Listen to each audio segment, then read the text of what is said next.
마태복음 5장. 너희는 세상의 소금이니 소금이 만일 그 맛을 잃으면 무엇으로 짜게 하리요? 후에는 아무 쓸데없어 다만 밖에 버려져 사람에게 밟힐 뿐이니라. 너희는 세상의 빛이라. 산 위에 있는 동네가 숨겨지지 못할 것이요 사람이 등불을 켜서 말 아래에 두지 아니하고 등경 위에 두나니 이러므로 집안 모든 사람에게 비치느니라. 이같이 너희 빛이 사람 앞에 비치게 하여 그들로 너희 착한 행실을 보고 하늘에 계신 너희 아버지께 영광을 돌리게 하라. 부패해져가는 세상에 우리가 말씀을 들고 나아가서 그 세상을 부패하지 않게 하라고 얘기하는 것입니다. 또한 이 모습은 이 소금에 대해서 얘기할 때 지혜, 희생, 언약, 윤리 등 다양한 측면에 관련된 것으로 말하는 것이 분명하다고 제가 봤던 주석에서 이야기하고 있습니다. 그런데 지혜, 희생, 언약, 윤리 등 이런 부분에서 다양하게 나타나지만 어느 하나만을 중심으로 우리가 이 본문을 읽는 것이 아니라 이걸 전체, 말씀 가운데 이 전체가 하나 되어서 하나님의 말씀을 가지고 나아가는 사람들이 되어야 된다고 이야기를 하는 것입니다. 너무나도 소중한 존재입니다. 저와 여러분들은 예수님 보시기 너무나도 소중한 존재입니다. 예수님의 제자로서의 삶 가운데 살아가는 이유가 분명하게 나타나고 있는 말씀입니다. 그런데 우리가 그 역할을 제대로 할 때는 정말 감사하고 우리에게 놀라운 하나님의 역사하심이 우리에게 놀랍게 이루어지지만 우리가 그 일을 제대로 하지 않았을 때는 분명하게 우리에게 경고하고 있음을 오늘 본문을 통해 볼 수 있습니다. 너희는 세상의 소금이니 라고 이야기하면서 그 이후에 이렇게 말씀하십니다. 13절에 보면 소금이 만일 그 맛을 잃으면 무엇으로 짜게 하니요? 후에는 아무 쓸데없어 다만 밖에 버려져 사람에게 밟힐 뿐이니라 라고 말씀하십니다. 너희가 중요한 존재이고 너희가 아주 소중한 존재인 건 분명한데 만약에 그 소중한 존재로서의 가치가 떨어진다면 그리고 그 가치가 떨어짐으로 그 일을 행하지 않는다면 더 이상 너희를 통하여 그 일이 이루어지지 않을 거야 라고 이야기하는 것입니다. 이 말씀 너무나도 두려운 말씀이고 이 말씀은 너무나도 두려운 경고의 말씀입니다.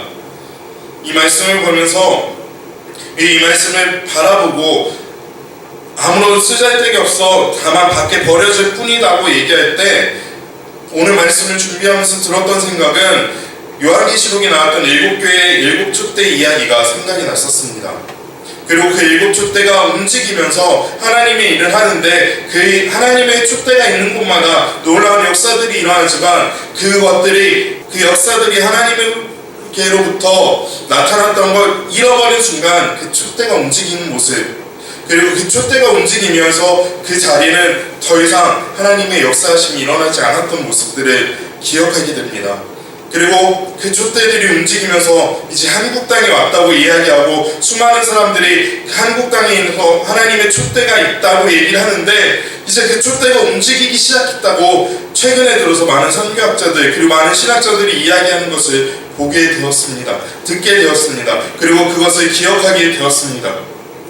만약에 우리나라가 한국 땅에 있는 하나님의 촛대가 움직인다면 우리는 더 이상 우리가 전에 보았던 미국과 영국과 그리고 요한계시록에 나왔던 그 폐허가 된 7교회의 모습처럼 그렇게 변해버리진 않을까.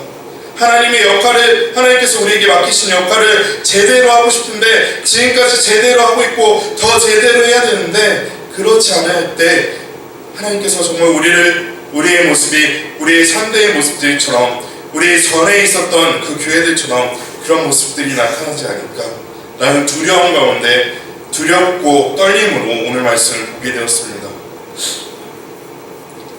맞습니다. 하나님은 분명히 우리를 귀중한 존재로 만드셨고 우리에게 귀중한 역할을 맡기셨고 우리를 너무나도 귀중하게 사용하십니다.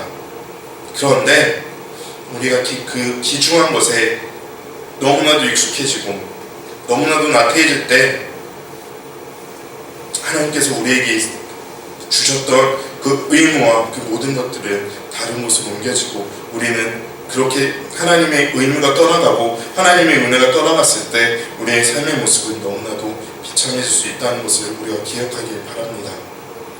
세상을 향하여 오늘 이 말씀은 우리에게 축복의 말씀이자 우리에게 주시는 경고의 말씀이고 우리에게 책임을 주시는 말씀이자 우리에게 두렵게 다가오는 말씀이 되어야 되겠습니다. 너무나도 많이 들었고 너무나도 많이 들었던 말씀 중에 한 구절이기 때문에 이 말씀을 보고 이 말씀을 설교하기 때 보면 어떻게 하겠구나 생각하고 그런 모습대로 맞춰가는 모습이지만 우리가 다시 한번 이걸 볼 때 정말 두렵고 떨림으로 오늘 말씀을 대해야 될 줄 믿습니다. 온전히 하나님께서 주시는 그 은혜, 하나님께서 우리에게 정말 소중한 사명을 맡기셨다는 것을 기억하시면서 그 사명 가운데 온전히 서가는 저와 여러분들의 모습이 되어야 될 줄 믿습니다. 두 번째로 하나님은 우리를 빛으로 부르셨습니다. 우리의 삶 가운데 소금과 더불어 또 필요한 것은 빛입니다.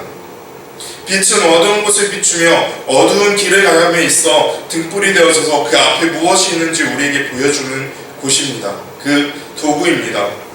이 빛이 없으면 암흑 가운데 있습니다. 제가 지난 주일부터 어제까지 저희 집에 제 방에 등기구를 타고서 물이 떨어져서 한 이틀 3일 동안 암흑 가운데 지내봤습니다.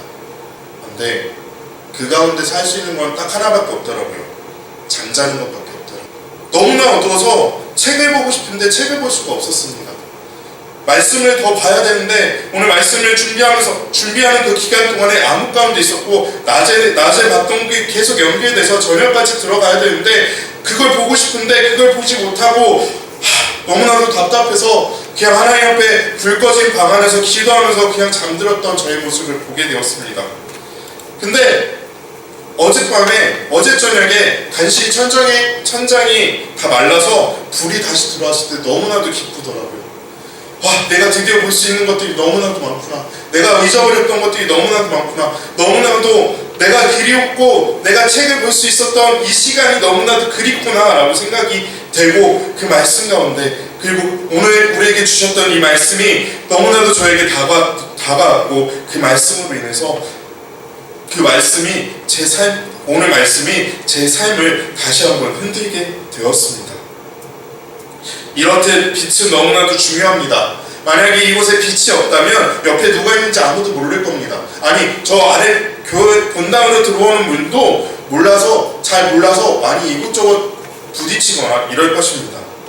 이렇게 중요한 빛을 우리에게 또한 너희는 세상의 빛이다 라고 말씀하고 있는 것입니다.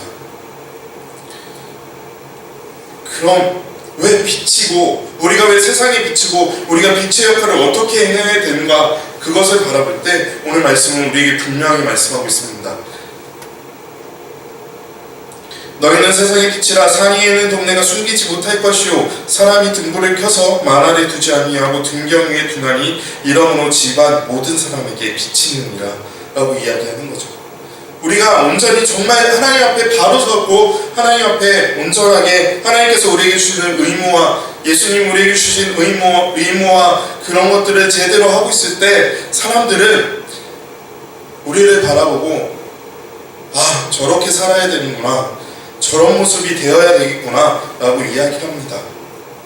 그리고 그런 모습들이 나타날 때 하나님께서 우리 가운데 놀라운 역사들이 이루시는 것을 기억하시길 바랍니다. 분명한 것은 이 빛이라는 단어 때문에 우리가 밝게 빛날 수 있다는 것입니다. 이 예수님께서 우리에게 빛이라고 명하셨고 그 빛이라는 그 역할을 제대로 감당할 때 놀랍게도 우리 가운데 역사하고 계신 하나님을 우리가 느끼고 그 하나님을 더 의지하고 나갈 수 있다는 것입니다. 그럼 우리가 왜 빛이 될 수 있습니까? 그것은 바로 이 땅에 오신 예수님이 빛으로 이 땅에 오셨다는 것을 우리가 믿고 나가길 바랍니다. 예수님은 이 땅에 빛으로 오셨습니다. 그것을 분명하게 증거하고 있습니다. 성경은 그것을 분명하게 증거하고 있습니다. 요한복음 1장 4절에서 9절을 보면 이렇게 말씀하십니다. 4절에서 9절을 보면 그 안에 생명이 있었으니 이 생명은 사람들의 빛이라 빛이 어둠을 비치되 어둠이 깨닫지 못하더라. 하나님께로부터 모든 시험을 받은 사람이 있으니 그 이름은 요한이라. 그가 증언하러 왔으니 곧 빛에 대하여 증언하고 모든 사람이 자기로 말미암아 믿게 하려 함이라. 그는 이 빛이 아니요 이 빛에 대하여 증언하러 온 자라. 참 빛 곧 세상에 와서 각 사람에게 비추는 빛이 있었나니. 요한복음 1장 4절에서 9절에 보면 예수님이 이 땅에 오시고 예수님께서 이 땅에 오셨는데 그분은 빛으로 오셨다고 얘기하고 사단의 세력으로 어두워져 있는 이 땅을 예수님이 오심으로 밝게 비추신다고 말씀하십니다. 하나님과 다시 소통하고 하나님과 다시 교통하고 하나님과 다시 커뮤니케이션 이야기하며 다시 한번 하나님과의 관계들을 회복시키기 위하여 이 땅에 오셨다라고 이야기하는 것입니다. 그리고 우리가 빛이 될 수 있는 이유는 빛으로 오신 예수님이 바로 우리를 그분의 제자로 삼으셨고 하나님이 그분의 자녀로 삼으셨기 때문입니다. 이 빛에 대한 그리고 예수님께서 빛으로 우리를 삼으신 것은 2000년 전에 예수님을 따르던 12 제자들에게만 뿐만 아니라 지금 이 시대에 살고 있는 예수 그리스도를 나의 주 나의 하나님 주는 그리스도이시오 살아계신 하나님입니다 라고 이야기하는 우리에게 동일하게 나타난다는 것입니다. 우리가 그 빛 가운데 우리가 빛으로 온전하게 나아갈 때 빛과 소금의 삶을 하나님 모든 사람들 앞에서 온전히 행할 때 하나님께서 우리를 통하여 놀랍게 일을 행하실 것입니다. 그리고 그 일은 너무나도 크고 놀라운 일입니다. 단순히 교회 안에 숫자가 늘어가는 것으로만 끝나는 것이 아니라 그 안에서 예배를 통하여 기쁨이 있고 예배를 통하여 교제가 있고 예배를 통하여 하나님이 우리를 치유하신다는 그 회복의 역사들이 우리 교회 안에서 나타날 줄 믿습니다. 그러기에 우리가 해야 될 것은 단 하나입니다. 우리는 세상의 빛과 소금으로 부르심을 받았다는 이 한 가지 소명을 잊지 않길 바랍니다.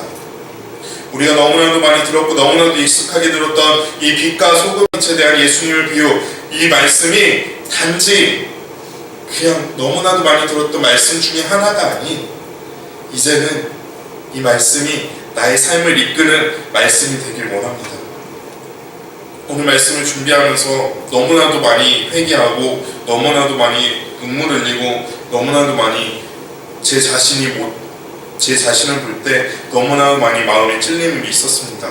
입으로는 제가 예수님의 제자입니다라고 말하지만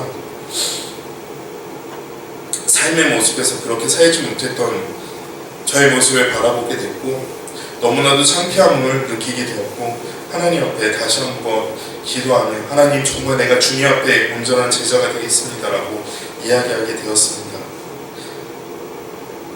그리고 정말 주님 앞에 온전히 서서 소금과 빛의 역할을 제대로 하는 하나님의 예수 그리스도의 제자의 삶을 제대로 살겠습니다라고 고백하는 시간이 너무나도 많이 있었습니다. 저는 우리 나누리 교회 안에 정말 놀라운 하나님의 역사를 기대하신다면 먼저 우리가 해야 될 것은 하나님께서 우리에게 맡겨주신 이 소금의 사명과 빛의 사명을 올바로 행하는 우리 모습이 되길 원합니다. 그러게 될 때 16절의 약속처럼 오늘 말씀 16절의 말씀처럼 우리의 착한 행실을 보고 하늘에 계신 너희 아버지께 영광을 돌리게 하라. 사람들 앞에 빛으로 온전히 비치게 되었을 때 우리의 착한 행실을 보고 하나님께 영광을 돌리는 역사들이 우리 교회 가운데 일어날 줄 믿습니다. 우리는 바로 예수님의 제자이며 또한 하늘의 대사임을 기억하시길 바랍니다. 그리고 우리의 의무는 우리를 통하여 세상이 하나님 아버지께 영광을 돌리는 것임을 기억해야 되고 그것을 하기 위해서 우리가 온전히 하나님 앞에 나아가서 예배하는 우리의 삶의 모습이 되어야 될 줄 믿습니다. 습관적인 예배가 아닌 습관적인 모임이 아닌 습관적으로 교회에 와서 같이 예배하는 시간이니까 예배하는 것이 아닌 정말 하나님 앞에 온전히 예배하고 하나님 앞에 온전히 나아가는 저 여러분들이 되길 원합니다. 그리고 이것이 바로 저와 여러분에게 주어진 사명이고 명령임을 기억하시고 우리가 그 말씀을 의지하여 살아가는 저와 여러분들의 삶이 되길 원합니다. 함께 기도하시겠습니다.